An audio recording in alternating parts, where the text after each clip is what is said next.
Hello and welcome to Al Monitor Brief. Today is May 29th. I'm Kristen Tallman. Today's main segment is a conversation with Adam Lucente, Al Monitor's news and business correspondent, on the revitalization of Saudi-Syria relations. But first, onto the headlines. Kuwait said Wednesday its refining capacity had reached a record 1.8 million barrels per day as it inaugurated one of the region's biggest refineries, which started operating at full capacity in recent months. Street fighting and Israeli bombardment rocked Gaza's far southern Rafah on Wednesday, the last point before the Egyptian border. Palestinian residents and officials said a day after Israeli tanks rolled into the center of the city near the Egyptian border. Former U.S. presidential hopeful Nikki Haley has been photographed writing, quote, "Finish them" on an Israeli shell as she toured sites near the northern border with Lebanon. Israel's military offensive in Rafah is already taking a dire health toll in southern Gaza,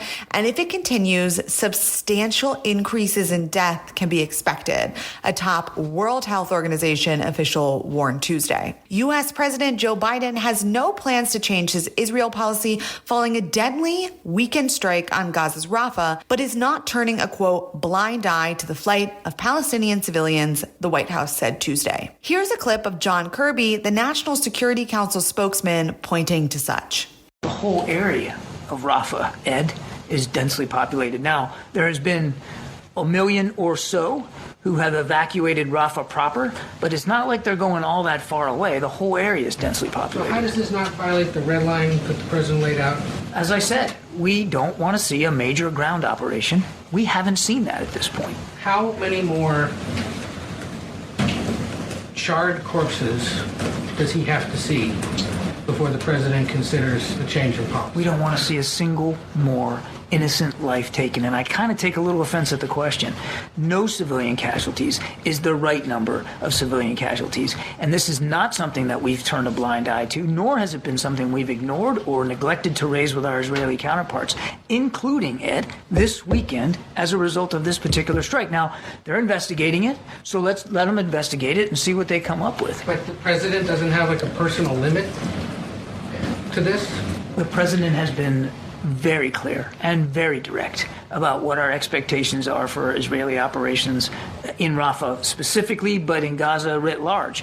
We don't support, we won't support a major ground operation in Rafah, and we've, again, been very consistent on that. And the president said that should that occur, then it might make him have to make different decisions in terms of support. We haven't seen that happen at this point. Why not have him come out and say that himself? The president has been speaking to leaders throughout the region on a regular basis. He has been addressing you guys in various fora. You've got plenty of opportunities to talk to the president, including, I might add, in a press conference last week.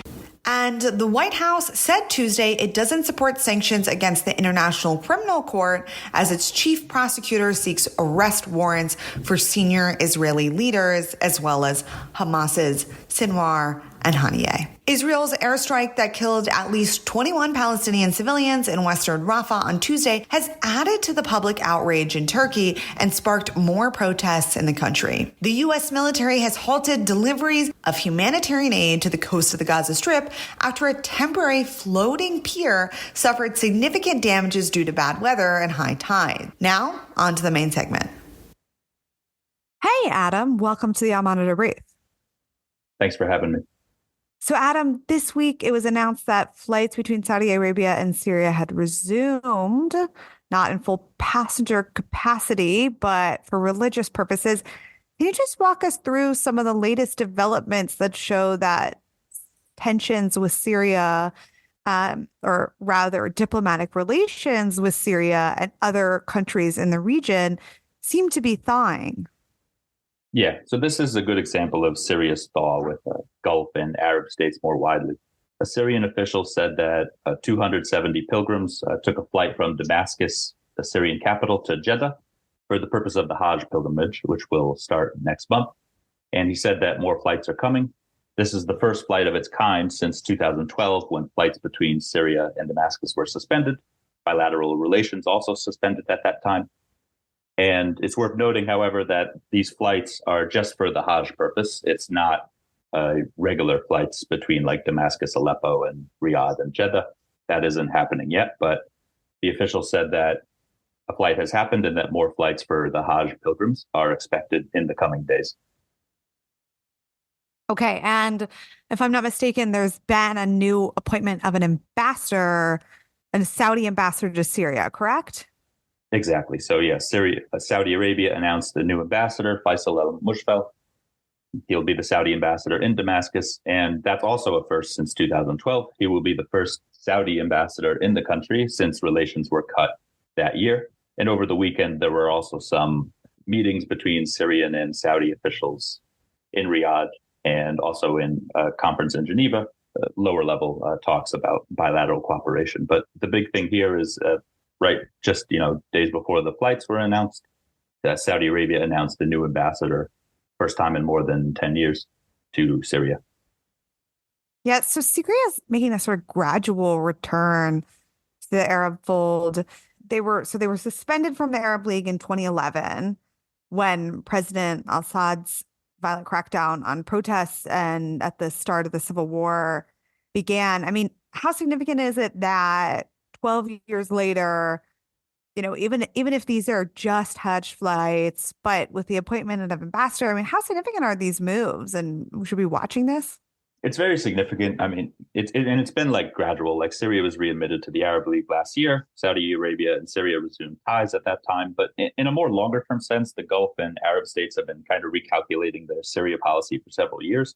When they cut ties in 2012, early on in the civil war, the Assad government wasn't doing well against the rebels. Many Gulf states and others in the region were supporting various rebel groups.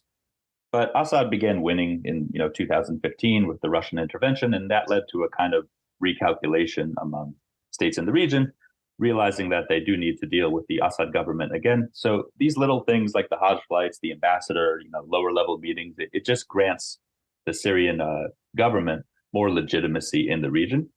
There are still issues, obviously, between Saudi Arabia and Syria and other countries in the region. There's still concerns about Syria's relations with Iran, Syria's role in the Captagon trade. Those are like two big ones.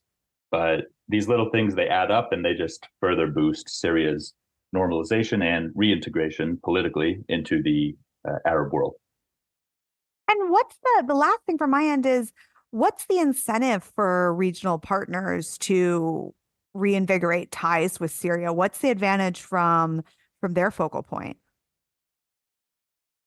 I think it's more of a practical thing. The Assad government has proven that it isn't going anywhere. There's going to be sort of regime change in Syria.